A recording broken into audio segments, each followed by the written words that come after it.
তোমাদের মধ্যে একজন আমাকে কমেন্ট করেছে যে ইন্ডিয়াতে রাত 10টা হলে দুবাইতে কটা বাজে। তো ইন্ডিয়াতে যদি রাত 10টা হয় তাহলে দুবাইতে বাজবে হচ্ছে 8:30।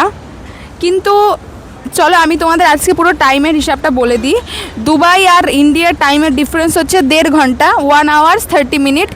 মানে যদি হচ্ছে এখানে বাজে 12টা তাহলে ইন্ডিয়াতে বাজবে 1:30। মানে ইন্ডিয়া হচ্ছে আগে আগে চলে আর দুবাই হচ্ছে পিছনে চলে টাইমের দিক থেকে।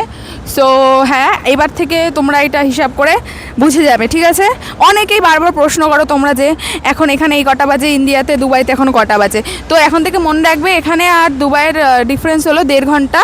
তো এখানে 1.5 ঘন্টা পিছনে চলে আর হচ্ছে ওখানে ইন্ডিয়াতে 1.5 ঘন্টা আগে চলে। দেখো আমার পিছনে কত সুন্দর একটা ফুল গাছ। সো হ্যাঁ, তো আশা করি তোমাদের পুরো ক্লিয়ার হয়ে গেছে টাইমিংয়ের ব্যাপারটা। এবার তোমরা এই টাইমিংয়ের ব্যাপারে জিজ্ঞেস করবে না।